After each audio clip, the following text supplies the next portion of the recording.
Good morning students. बेटा आज हम लोग उपसर्ग प्रत्यय पढ़ेंगे। मुझे पता है कि आप लोग उपसर्ग प्रत्यय पढ़ चुके हैं, सर ने आपको पढ़ाया है इस चैप्टर को। लेकिन हमने देखा कि कुछ एक्सरसाइज आपको क्लियर नहीं है और उसे कैसे करना है, किसमें परिवर्तन करना है, वो आपको क्लियर नहीं हुआ है। तो एक बार हम फिर से देखेंगे उपसर्ग प्रत्यय, और जो भी डाउट्स है अभी आपके वो भी शायद क्लियर हो जाएं वीडियो देखने के बाद। और आपको लगता है कि उपसर्ग प्रत्यय बहुत ही इजी चैप्टर है। कोई एक मूल शब्द ले लेंगे, उसके आगे कोई नए शब्द जोड़ के एक नया शब्द बना लेंगे, उपसर्ग बन जाएगा।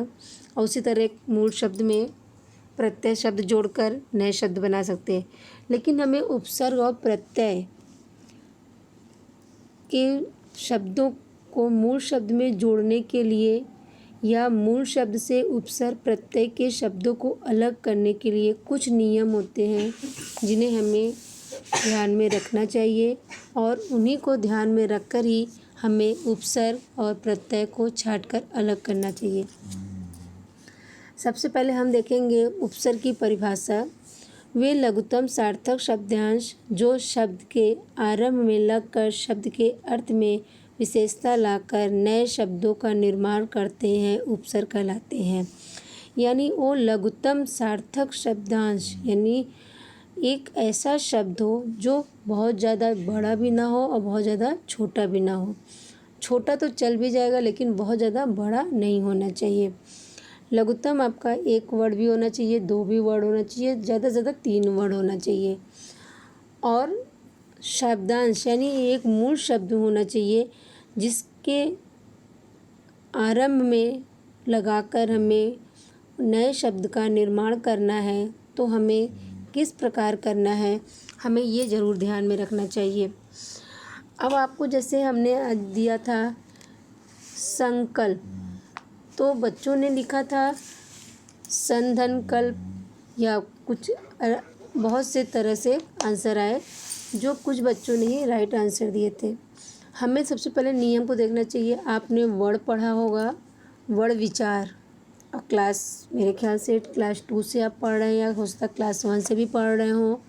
तो क्लास 1 to 8 आपने पढ़ा है वर्ड की परिभाषा, वर्ड के भेद।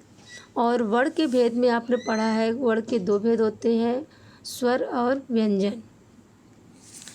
तो जब आप लोगों ने स्वर और व्यंजन पढ़ा होगा तो आपको ये भी पता होगा कि जब हम किसी 2 शब्दों को अलग करते हैं तो अ यानी स्वर जो है आपका अ, वह व्यंजन के वर्णों में छुपा होता है यानी साइलेंट होता है। और आपने व्यंजन की परिभाषा भी पढ़ी होगी, व्यंजन के भेद भी पढ़े होंगे। तो आपने ये भी देखा था कि क से म के वर्ड तक में, क से म तक की वर्ड में जब हमें कोई शब्द लिखना होता है, कोई शब्द होता है, और जब हमें उनका नए शब्दों का निर्माण करना होता है तो हमें उन वर्णों के यानी क से अंग में के बीच में हमें क की जगह उसके तीसरे और 5वें वर्ड का प्रयोग करना होता है। क या म वर्ड यानी 5 वर्ड होते हैं। इन 5 वर्गों में हमें किसी शब्द के परिवर्तन करने के लिए हमें पहले के स्थान पर जैसे क है तो क की जगह हमें ग और या अंग का प्रयोग करेंगे। जैसे हमने आज दिया था सम धन कल्प, तो आप लोगों ने क्या लिखा, सन प्लस कल्प। तो सन जगह नहीं होगा वहाँ पर बेटा म होगा, क्योंकि आपने संधि विच्छेद भी पढ़ा होगा। तो संधि हमें उपसर्ग को अलग करने के लिए वर्ड के साथ साथ संधि का भी ध्यान में होना चाहिए कि संधि विच्छेद कैसे किया जाता है। और संधि विच्छेद के साथ साथ हमें ये भी देखना होता है कि हमें किन वर्णों के माध्यम से उसे सही शब्द बनाना है। तो यहाँ पे दिया है सत्कर्म, जैसे सत्कर्म आपका दिया है तो यहाँ पे आप हम कहेंगे उपसर्ग अलग करिए, तो आपका क्या हो जाएगा, सत। यहाँ आपका सत होगा ना कि द होगा। हमने दिया था सदगति, सतगति का जो है आप लोगों ने क्या किया, सतगति ही लिख के भेज दिया। तो वहाँ पर आपका द की जगह पहले वर्ड का प्रयोग हो जाएगा। यानी जहाँ पर पहला वर्ड दिया है वहाँ पर आपको तीसरे और पांचवें वर्ड का प्रयोग करना है, और जहाँ पर तीसरा और पांचवा वर्ड दिया है वहाँ पर आपको पहले वर्ड का प्रयोग करना होगा। एक बार मेरे ख्याल से अगर आपको समझ में ना आए तो आप लोग फिर से एक बार क्लास 8 की स्वर और व्यंजन संधि विच्छेद के चैप्टर को फिर से पढ़ लीजिए, या अगर आपके पास बुक नहीं है तो हम लोग स्कूल में से फिर से देख लेंगे। और कोशिश करिएगा कि जितने एक्सरसाइज आप करिए आपको सही लग रहा है तभी आप उसको करिएगा। अभी हमने देखा कि उपसर्ग की परिभाषा, वे लघुतम सार्थक शब्दांश जो शब्द के आरंभ में लगकर शब्द के अर्थ में विशेषता लाकर नए शब्दों का निर्माण करते हैं उसे उपसर्ग कहते हैं। जैसे आपका उदाहरण में हम कहते हैं, कोई भी उदाहरण आप ले सकते हैं।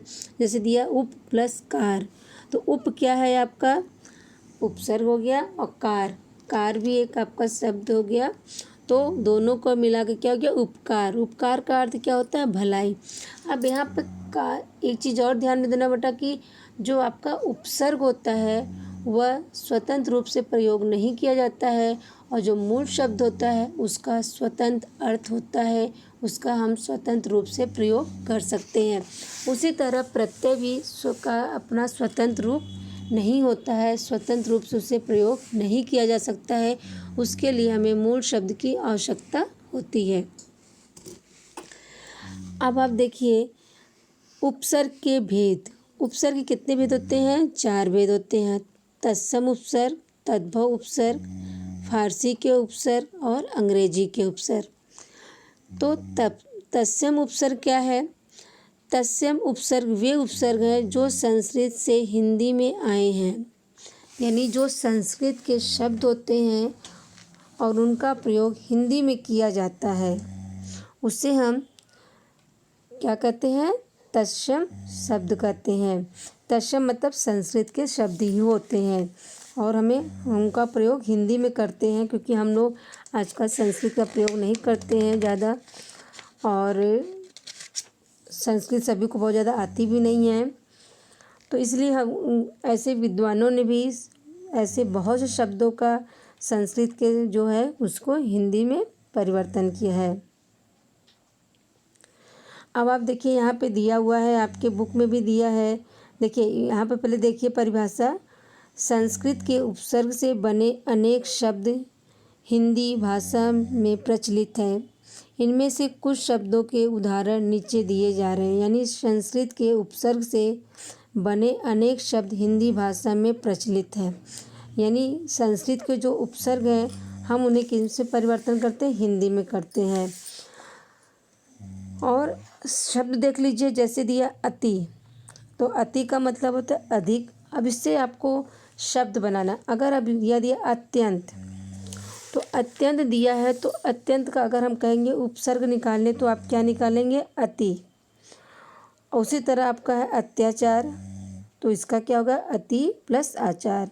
यानी इसी तरह आपको शब्द बनाना है।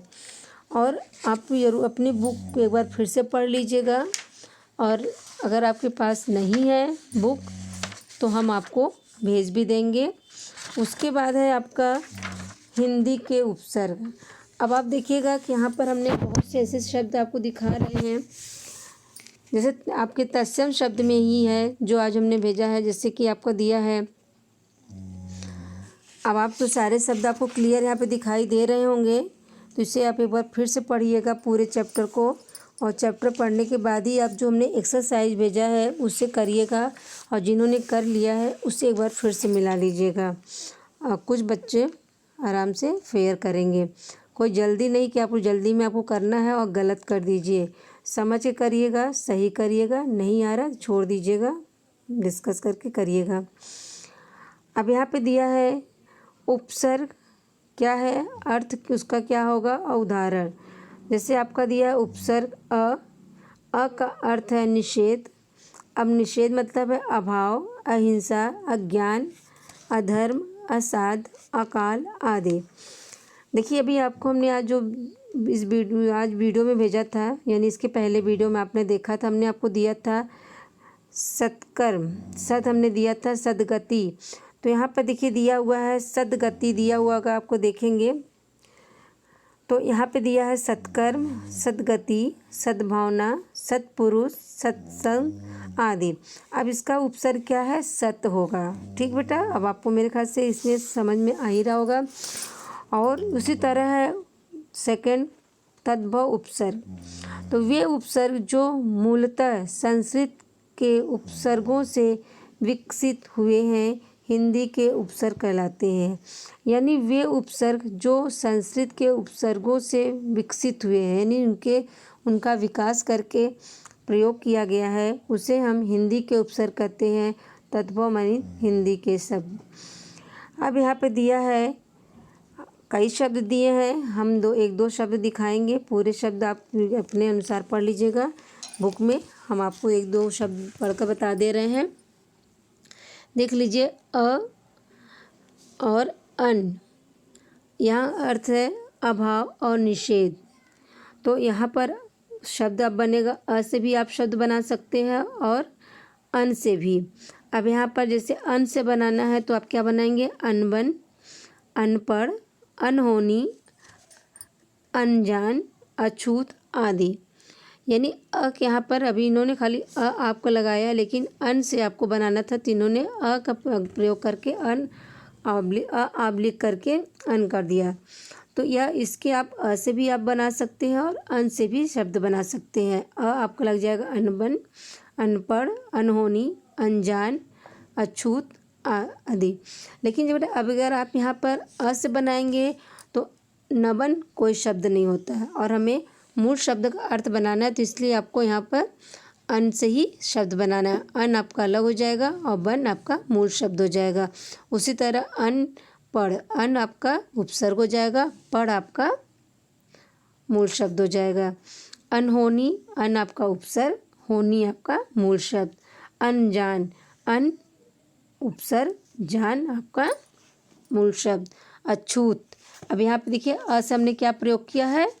अछूत। अ अलग हो जाएगा, छूत अलग हो जाएगा, यानी अ आपका उपसर्ग हो जाएगा, छूत आपका मूल शब्द हो जाएगा। इसी तरह हमें अ से बनाना है तो हमें ये ज़रूर ध्यान में देना है कि हमें जब अ से शब्द बना रहे हैं तो हम जब मूल शब्द और उपसर्ग को अलग करें तो मूल शब्द का अर्थ होना चाहिए।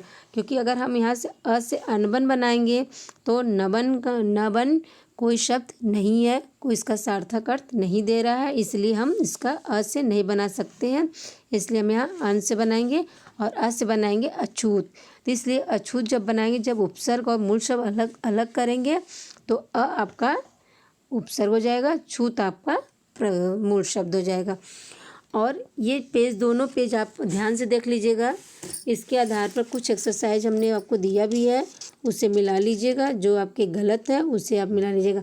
इसके आगे बेटा हम अगले वीडियो में आपको दिखाएंगे और अगले वीडियो हम पढ़ेंगे आगत उपसर्ग, अंग्रेजी के उपसर्ग, और उसके बाद हम पढ़ेंगे कैसे हम आपका उपसर्ग और प्रत्यय को अलग करेंगे, या उपसर्ग लगाकर नए शब्द कैसे बनाएंगे, या कैसे हम मिलान करेंगे।